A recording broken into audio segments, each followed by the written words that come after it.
চট্টগ্রাম বিভাগের সব খবর নিয়ে সংবাদ চট্টগ্রামে স্বাগত জানাচ্ছি আমি ইরতিফা রহমান। চট্টগ্রাম ৮ আসনের বিএনপির মনোনীত প্রার্থী এরশাদুল্লাহকে গুলি করে হত্যা চেষ্টার ঘটনায় মূল হোতা ইশতিয়াক চৌধুরী প্রকাশ সহ ৬ জনকে গ্রেফতার করেছে র্যাব। সকাল পর্যন্ত অভিযান চালিয়ে তাদের গ্রেফতার করা হয়।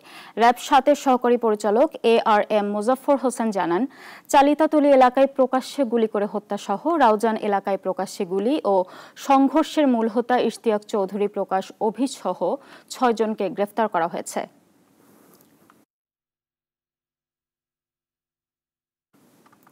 রাঙামাটিতে এক সমন্বয় সভায় জাতীয় নাগরিক পার্টির দক্ষিণাঞ্চলের মুখ্য সংগঠক হাসনাত আব্দুল্লাহ রাষ্ট্রপতির হাত থেকে জুলাই সনদ নেয়ার বিরোধিতা করেছেন। বৃহস্পতিবার বিকেলে জেলা শহরের জিমনেশিয়ামে আয়োজিত এক সভায় তিনি বলেন, যারা সংস্কার ও জুলাইয়ের বিরুদ্ধে অবস্থান নিয়েছে জনগণ তাদের প্রত্যাখ্যানের প্রস্তুতি নিয়েছে। হাসনাত আব্দুল্লাহ হুঁশিয়ারি দেন, যারা ব্যালটের প্রস্তুতি না নিয়ে বুলেটের প্রস্তুতি নিচ্ছেন তারা ভুলে গেছেন জনগণ জেগে উঠলে কেউ আটকাতে পারবে না। সভায় ৩ পার্বত্য জেলার এনসিপি নেতারা উপস্থিত ছিলেন। নির্বাচনের আগে জুলাই সংস্কারের পক্ষে যেই গণভোট, সেই গণভোট অবশ্যই অর্ডার হতে হবে এবং অর্ডার ডক্টর মোহাম্মদ ইউনূস বাস্তবায়ন করতে হবে। চুপপুর হাট থেকে জুলাইয়ের সার্টিফিকেট নেওয়ার থেকে সবাই মিলে একসাথে নিশ্চয় করে দেওয়া ভালো। চকরিয়ায় বিশেষ অভিযানে একটি দেশীয় একনলা বন্দুক এবং ৪ রাউন্ড কার্তুজ সহ রাসেল নামে এক অস্ত্রধারীকে গ্রেফতার করেছে পুলিশ।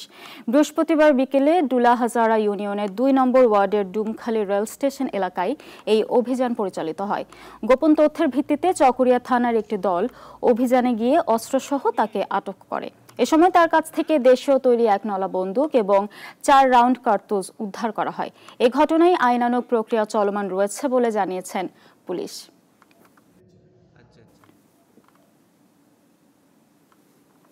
চট্টগ্রাম ৩ সন্দ্বীপ আসনে এক বিশাল নারী সমাবেশ অনুষ্ঠিত হয়েছে। বৃহস্পতিবার সন্দ্বীপের কৌশিক আহমেদ প্যালেস মাঠে নারী সমাজের উদ্যোগে আয়োজিত এই সমাবেশে হাজারো নারী অংশ নেন।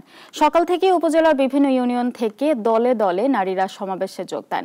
এতে প্রধান অতিথি বিএনপির মনোনয়ন প্রত্যাশী মিজানুর রহমান ভূঁইয়া মিল্টন বক্তব্য রাখেন। উপজেলা যুবদলের সিনিয়র যুগ্ম আহ্বায়ক শাহরিয়ার সজীব, উপজেলা বিএনপির যুগ্ম আহ্বায়ক কাউসার আহমেদ সহ বিএনপি ও অঙ্গ সংগঠনের নেতারা এই সময় উপস্থিত ছিলেন।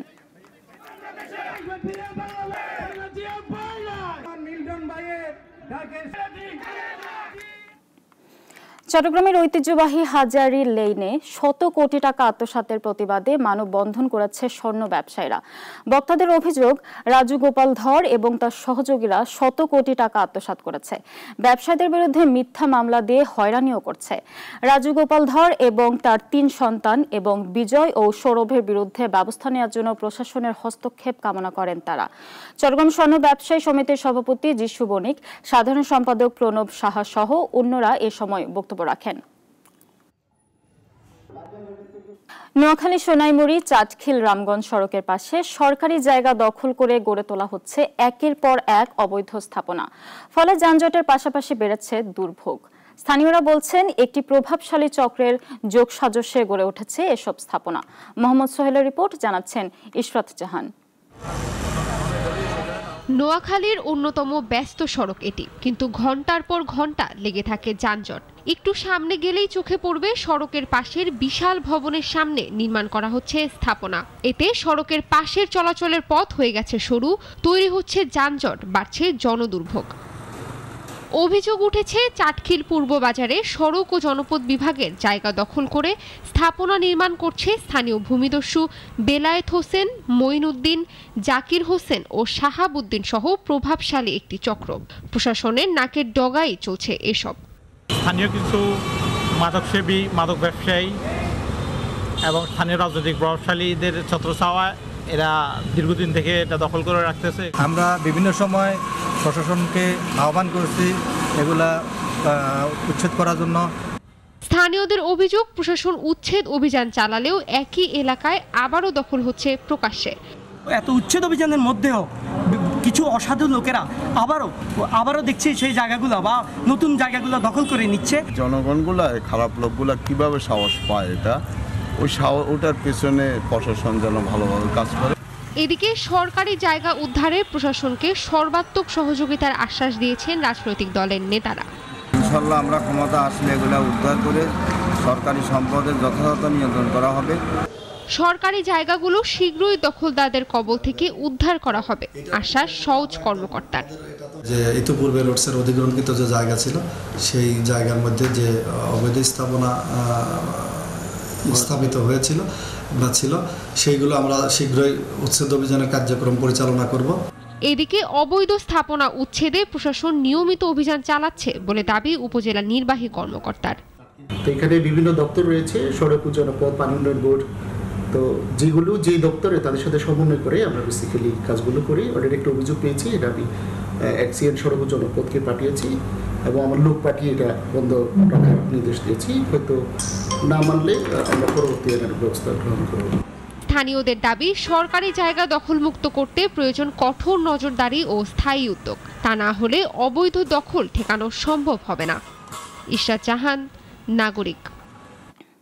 খাগড়াছড়ির গুরমারায় সম্প্রতি সংঘর্ষে ক্ষতিগ্রস্ত এবং হতাহত ৯৭টি পরিবারের মাঝে ২৭,৩৫,০০০ টাকা মানবিক সহায়তা দিয়েছে দুর্যোগ ব্যবস্থাপনা এবং ত্রাণ মন্ত্রণালয়। বৃহস্পতিবার গুরমারা সরকারি মডেল উচ্চ বিদ্যালয়ের অডিটোরিয়ামে এই অর্থ বিতরণ করা হয়। জেলা প্রশাসক ABM ইফতেখারুল ইসলাম খন্দকারের সভাপতিত্বে প্রধান অতিথি ছিলেন জেলা পরিষদের চেয়ারম্যান শেফালিকা ত্রিপুরা। নিহত পরিবারের প্রত্যেককে দেয়া হয় ২ লাখ টাকা, আহত পরিবারগুলোকে ১৫,০০০ টাকা এবং ক্ষতিগ্রস্ত পরিবারকে ২০,০০০ টাকা করে সহায়তা প্রদান করা হয়। চট্টগ্রামে কিরাতুল কুরআন মডার্ন হিফজ মাদ্রাসার যুগপূর্তিতে শতাধিক কুরআন হাফেজের সমাবর্তন অনুষ্ঠিত হয়েছে। বৃহস্পতিবার সন্ধ্যায় জেলা শিল্পকলা একাডেমি মিলনায়তনে দক্ষিণ জেলা বিএনপির সাবেক আহ্বায়ক আবু সুফিয়ানের আয়োজনের উদ্বোধন করেন। এ সময় বক্তারা বলেন, পেশা হিসেবে নয়, নৈতিকতা বোধ সম্পন্ন নাগরিকতা তৈরিতে মাদ্রাসাটি অসামান্য ভূমিকা রাখছে। প্রতিষ্ঠানটির প্রতিষ্ঠাতা পরিচালক হাফিজ কারিম মোহাম্মদ আমানুল্লাহ সহ সংশ্লিষ্টরা এই সময় উপস্থিত ছিলেন।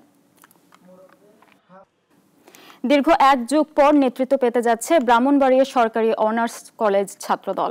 ১৩ নভেম্বর অনুষ্ঠিত হবে নির্বাচন। বৃহস্পতিবার আসন্ন নির্বাচন উপলক্ষে ক্যাম্পাসে মনোনয়নপত্র বিতরণ করেছে সংগঠনটির কেন্দ্রীয় নেতৃবৃন্দ। কেন্দ্রীয় ছাত্রদলের দিক নির্দেশনা অনুযায়ী শিক্ষার্থীরা ভোট দিয়ে শাখা ছাত্রদলের সভাপতি এবং সাধারণ সম্পাদক নির্বাচন করবেন। ইতিমধ্যে সদস্য ফর্ম বিতরণ শেষ হয়েছে। ৯ জন প্রার্থী মনোনয়ন সংগ্রহ করেছে।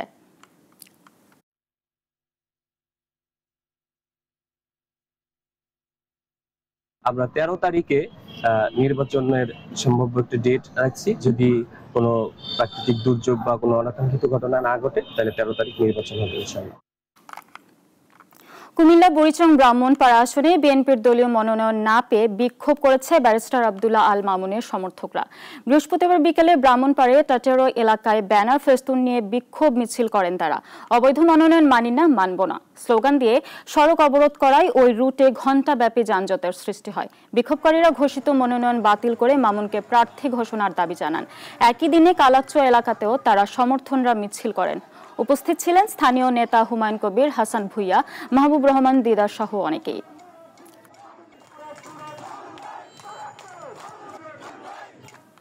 নোয়াখালী ৫ আসনে ধানের শীষ প্রতীকের প্রার্থী খকরুল ইসলামের শোডাউনে দেখা গেছে বিএনপির নেতাকর্মীদের গণজোয়ার। বৃহস্পতিবার দুপুরে কোম্পানিগঞ্জের বসুরহাট বাজার থেকে বিশাল শোডাউন শেষে 0 পয়েন্টে অনুষ্ঠিত সমাবেশে বক্তব্য রাখেন তিনি। মনোনয়ন দেওয়ার দলের ভারপ্রাপ্ত চেয়ারম্যান তারেক রহমানের প্রতি কৃতজ্ঞতা জানান তিনি। সমাবেশে সভাপতিত্ব করেন সাবেক মেয়র কামাল উদ্দিন চৌধুরী। উপস্থিত ছিলেন কল্যাণ পার্টির চেয়ারম্যান শামসুদ্দিন পারভেজ সহ স্থানীয় নেতৃবৃন্দ।